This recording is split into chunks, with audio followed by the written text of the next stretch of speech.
and already the feeling of unbearable heat is upon us, especially the noonday sun. Many of us carry bottles and flasks full of water with us when we step out of doors. There are already cases of people suffering from heat stroke that we know of. I know much worse it must have been for a man, exhausted from lack of sleep, beaten, hungry and wounded, bleeding from several parts of his body, his head, his hands, his feet and his side. It is difficult even to imagine agony of such proportions. That he must be suffering extreme dehydration is what any medical professional will conclude. I have witnessed a case of extreme dehydration. The surface of the tongue looked dry and ridged, just like a crocodile's skin. Yet Jesus on the cross spoke 7 times to fulfill the scriptures and proved that he was the Son of God, and his advent had been prophesied centuries before in the Old Testament. The first 3 words that Jesus speaks are all entirely for other people. He says, he talks about he says, "For Father, forgive them, for they know not what they do." The second time he speaks to the robber who is with him, and the third time he just talks about his mother.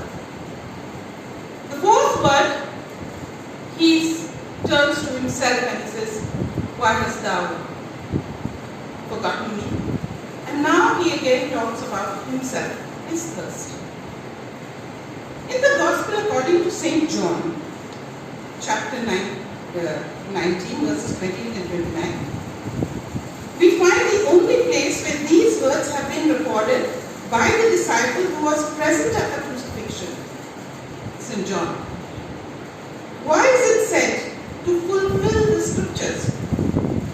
Psalm 22 and again Psalm 69, which were written by the psalmist King David several centuries before the birth of Christ, talks about the suffering and thirst, and even mentions being given sour wine to quench the thirst.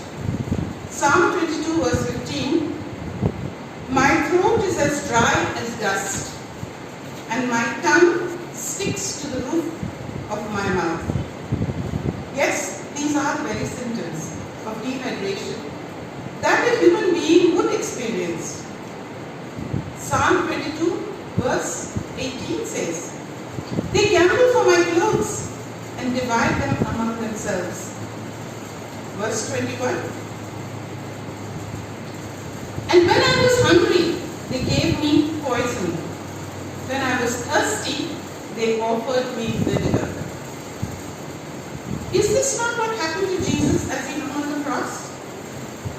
The Roman soldiers did not want to tear his robe as it was seamless, so they cast lots for its ownership. When he said these words, "I thirst," they dipped a sponge in sour wine and raising it up on a hyssop stick, they put it to his lips. Sour wine is wine that has turned to vinegar after exposure to this atmosphere. Water has always played a significant role in the story of the life of Jesus. So it is not surprising that this word is among the only 7 statements that the dying Christ made from the cross. His very first miracle was at a wedding in Cana, Galilee, where he went with his mother. John chapter 2, verses 1 to 11, tells us that when the host ran out of wine, it was Mary who asked Jesus to save the host from embarrassment obliged by turning the water in the jars into wine. His disciples were also present there. There he revealed his glory. This is the quotation of the Bible. There he revealed his glory, and his disciples believed in him. John chapter 1:26. I baptize you with water, but among you stands the one you do not know. He is coming after me, but I am not good enough even to untie his sandals. These were the words of John the Baptist. He said this when he saw Jesus approaching. So water played an important part when Jesus went to the river Jordan and was baptized by John the Baptist, who also witnessed the Holy Spirit descend upon him from heaven in the form of a dove. It was after this direct blessing of God the Father that Jesus started his ministry. For all of us Christians, baptism is an important sacrament, a rite conducted at the beginning of our Christian life, enjoined upon our families by the church. Godparents are appointed to ensure that the child follows religious teachings and understands the life of Christ, especially if the parents themselves are unable to do so due to some unfortunate circumstances. This is not, however, the first time that Christ asked for water to drink. Consider his journey through Samaria on his way to Galilee. John chapter 4, verse 5. In Samaria, he came to a town named Sychar, which was not far from the field that Jacob had given to his son Joseph. Jacob's well was there, and Jesus, tired out by the trip, sat down by the well. It was about noon. A Samaritan woman came to draw some water, and Jesus said to her, "Give me a drink of water."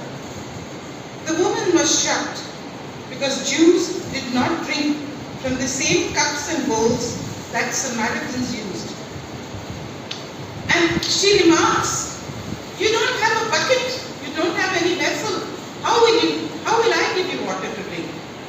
And Jesus replied, "If you only knew what God gives and who it is that is asking you for a drink, you would ask him, and he would give you living water, life-giving water." This once again shows the great importance that water had for him. Today I would like to remind you that it is not Jesus who is in need of water to drink, but it is we who should be thirsting for the water that he promised the Samaritan woman. We must have a thirst for knowledge of that living water which is ours for the asking. The first two verses of the hymn by N. Tate and Brady in the ancient and modern hymnal presents this very idea. As pants the heart for cooling streams when heated in the chase, so longs my soul, O God, for thee and thy refreshing grace. For thee, O God, the living God, my thirsty soul doth pine. Oh, when shall I behold thy face, thou majesty divine? This hymn is based on the opening verses of Psalm 42, verse 1 to 3. It is the first psalm of the book 2 of Songs, entitled Thirsting for God. Note the similarity of words, thoughts, and ideas. As the heart, that is the deer, panteth for water brooks, so panteth my God, my soul for thee. My soul thirsteth for God, for the living God. When shall I come and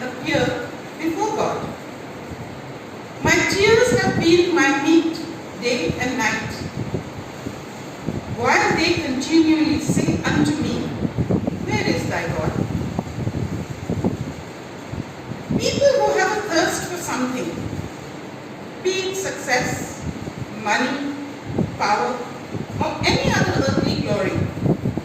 They work relentlessly towards their goals, thoughtlessly trampling over whatever or whoever comes in their way, not pausing to see what damage or suffering they cause.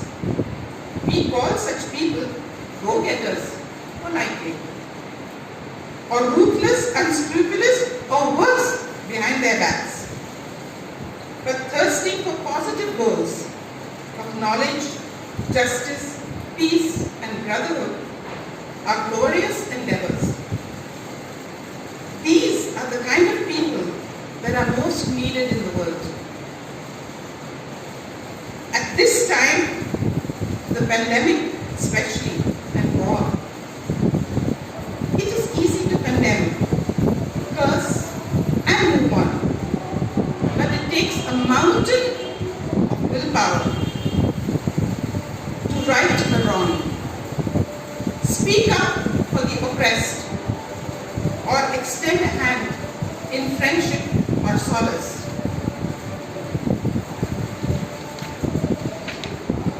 Our thirst for salvation and God's grace will certainly make us live a better and more fulfilling life.